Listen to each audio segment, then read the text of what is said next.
Assalamualaikum warahmatullahi wabarakatuh.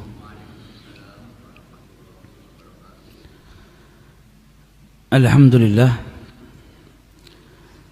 Alhamdulillahilladzi hadana li hadza wa ma kunna linahtadiya laula an hadanallah. Subhanaka la ilma lana illa ma 'allamtana innaka antal alimul hakim. Rabbi syrah li sadri wa yassir li amri wahlul 'uqdatam min lisani yafqahu qawli. Allahumma salli wa sallim ala sayyidina Muhammadin miftahi bab rahmatillah ajada ma fi ilmillah salatan wa salaman daimaini bidawami mulkillah wa ala alihi wa sahbihi ajma'in amma ba'du.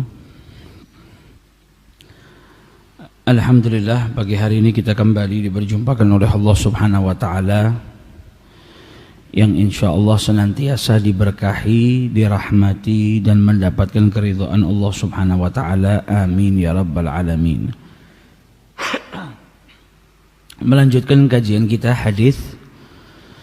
Pada kesempatan kali ini kita akan mengkaji hadis yang masih diriwayatkan oleh sahabat Nabi yang bernama Anas ibnu Malik. Pada kesempatan yang lalu kita sudah bahas siapa itu sahabat Anas ibnu Malik. Sahabat Anas ibnu Malik meriwayatkan dari Rasulullah sallallahu alaihi wasallam bahwasanya beliau bersabda, "Yadba'ul mayyita thalathatun." Yang mengikuti mayit itu 3. Fayarji'u ithnan, kemudian kembali 2, wa yabqa ma'ahu wahid, dan tinggal bersama mayit tersebut 1. Yadba'uhu ahluhu, yang ikut bersama mayit tadi dikatakan 3, siapa saja? Yaitu ahluhu, keluarganya, wa maluhu, hartanya, wa amaluhu, dan amal perbuatannya. Fayarji'u ithnan, yang kembali 2, yaitu ahluhu, keluarganya, wa maluhu, dan hartanya.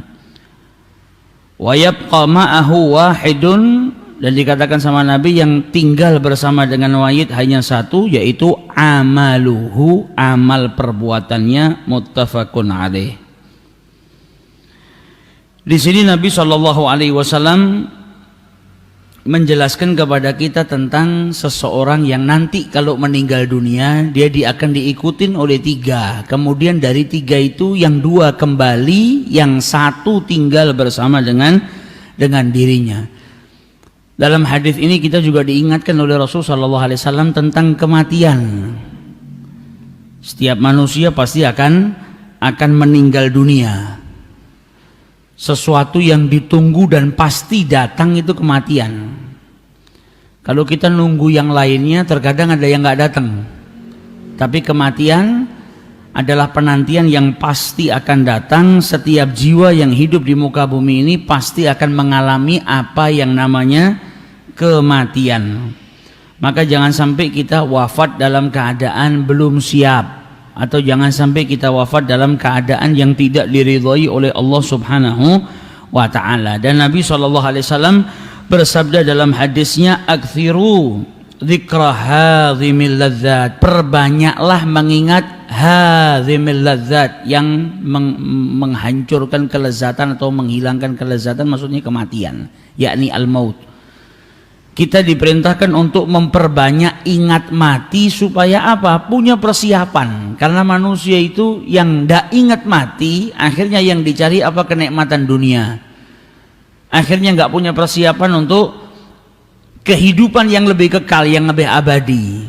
Makanya manusia diperintahkan untuk memperbanyak kematian. Tak lain tujuannya apa? Ingat kalau kita hidup di dunia ini hanya sesaat. Kelak kematian akan datang menjemput kita. Jangan sampai kita menjadi orang yang rugi, wafat dalam keadaan nggak punya apa-apa, wafat dalam keadaan belum punya bekal. Karena manusia pada hakikatnya dia hidup di muka bumi ini ka'abir sabil, seperti orang yang cuma lewat. Kun fid dunya, jadilah engkau di dunia ini gharib, seperti orang asing, perantau. au ka'abiris sabil, atau seperti orang yang sedang melewati sebuah perjalanan, seorang musafir. Jadi kalau kita misalnya dari Surabaya, rumah kita di Solo, naik bis, naik mobil, kadang berhenti sebentar untuk istirahat di rumah makan atau ngopi sebentar. Kan kita cuma numpang saja sebentar di situ, enggak terus kita mau tidur di rumah makan itu atau mau tinggal sampai mati di sana, kan enggak, karena dia bukan tempat kita. Kita hanya sekedar lewat saja. Nah, kita hidup di dunia ini juga cuma sekedar lewat. Kehidupan yang hakiki, yang kekal nanti di akhiratnya Allah Subhanahu wa ta'ala.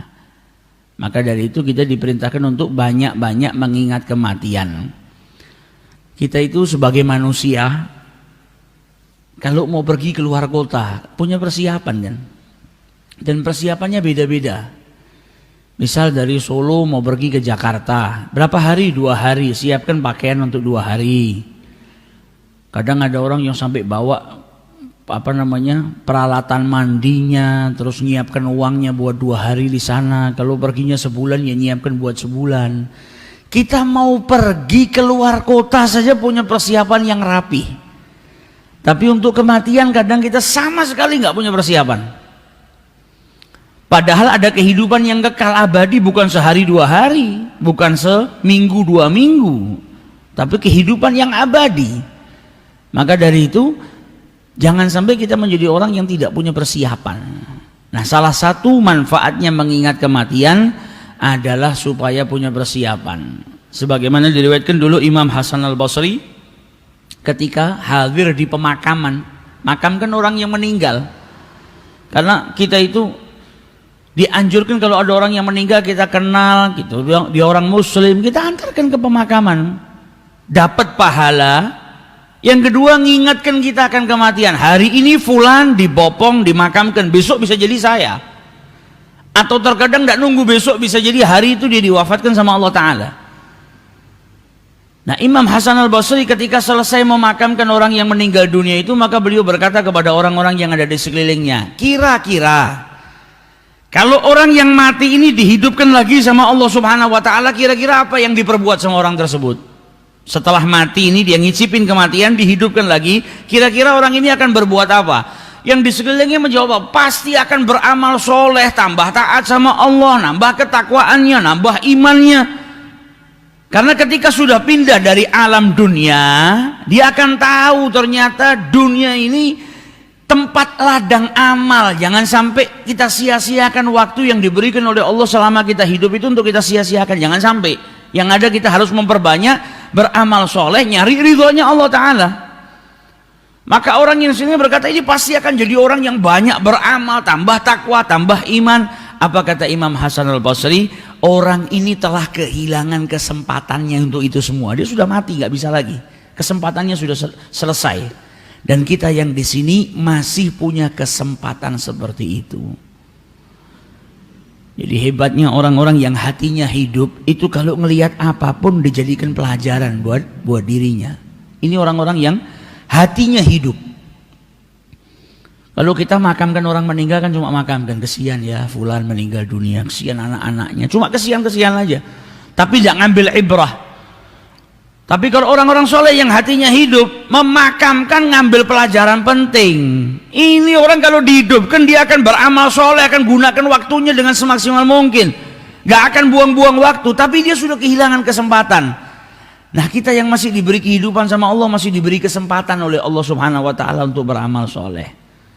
Nah, ini pentingnya kita mensucikan diri, ngidupkan hati, kumpul sama orang-orang yang hatinya hidup minas salihin. Supaya apa? Bisa ngambil ibrah.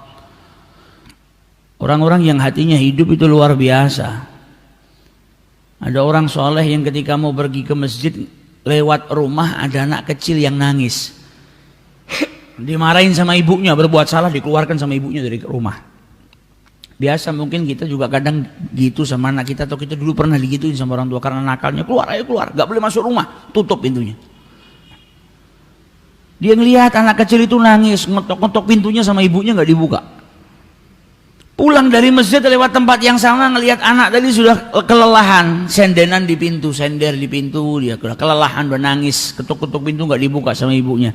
Nggak lama akhirnya ibunya membukakan pintu, anak tadi dipeluk, dicium sama ibunya, dibawa masuk. Ini orang soleh yang ngelihat kejadian itu nangis yang luar biasa. Yang pergi sama orang soleh tadi bingung, loh ini kau kenapa kok nangis? Ngelihat anak kecil dimarahin sama ibunya, dikeluarkan dari rumah, itu biasa, takdib, dididik supaya nggak ngulangin kesalahan. Apa kau sedih tadi ngelihat orang tuanya, ibunya bukain pintu, terus ngelihat anaknya yang sudah kelelahan tidur di luar? Apa kau sedih dengan pemandangan seperti itu? Kata orang soleh tadi, tidak, karena orang ini hatinya hidup. Dia bilang apa? Ini keadaan kita sama Allah Subhanahu Wa Taala. Orang yang berbuat salah jauh dari Allah Subhanahu Wa Taala, andai saja dia mau mengetuk pintu maghfirahnya Allah seperti anak ini, tidak putus asa, ngetuk, bu, bukakan bu, saya sudah nyesel, saya nggak ngulangin. Andai kata kita mau berjuang untuk minta ampunan sama Allah Subhanahu Wa Taala, tidak mungkin Allah menutup pintunya buat kita. Yang ada akan dibuka sama Allah Subhanahu Wa Taala. La taqnatu min rahmatillah. Yang dilihat anak kecil sama ibunya, tapi pemikirannya bisa ke Allah Subhanahu Wa Taala. Ini apa? Hati yang hidup. Salah satu untuk menghidupkan hati caranya gimana? Ngingat kematian. Itu orang yang ingat kematian tuh manfaatnya besar. Bahkan para ulama ketika ditanya bagaimana caranya sholat tuh biar khusyuk, salah satu caranya apa? Ingat ini sholat terakhir. Jadi tanamkan pada dirimu ini sholatmu yang terakhir, setelah ini kau mati. Supaya apa? Kita bisa lebih khusyuk melaksanakan sholat tersebut. Nah, orang kalau ngingat kematian gak ada rasa takutnya sama sekali, berarti penyakit hatinya sudah parah. Nah, ini harus cepat-cepat diobati penyakit hatinya agar tidak semakin jauh daripada Allah Subhanahu Wa Ta'ala.